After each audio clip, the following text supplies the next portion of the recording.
রাতের অন্ধকারে মোবাইলের লাইট রয়ে বের হয়, অথচ আপনার দাদা অন্ধকার কবরে এতিম হয়ে বছরের পর বছর পড়ে আছে। শফিকুলের আব্বা কয়েকদিন আগে দুনিয়া থেকে চলে গেল। আমার আব্বু দুনিয়াতে নাইলে কেমনে কুয়াশার মধ্যে তাল গাছের তলে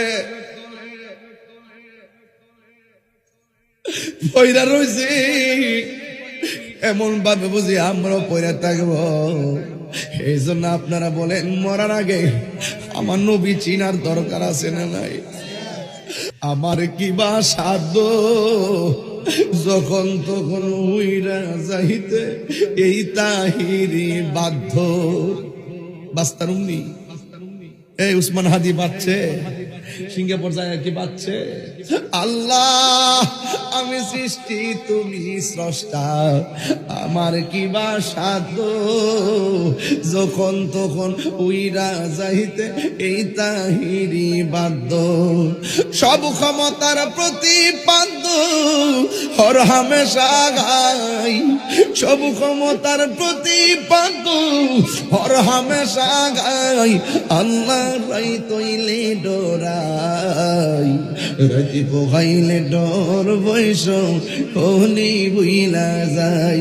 আল্লাহ রাই তৈলে ডোরাই। আমার নবী একদিন গুরুস্থানে গেল,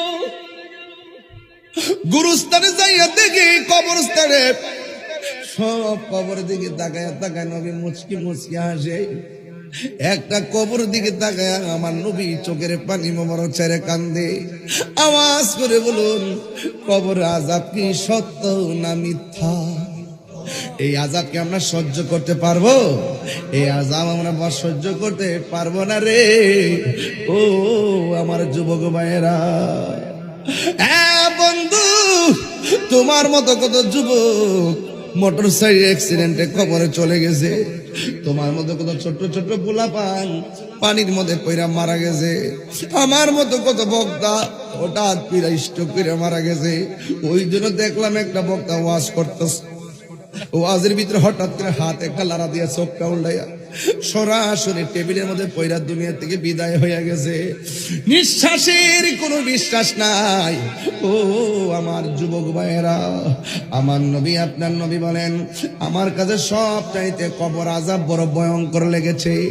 দুনিয়ার যত আযাব বলো সব চাইতে কঠিন আযাব হলো কবরের আযাব। ওই কবর আযাব আমরা সহ্য করতে পারবো না। এই জন্য আমার নবী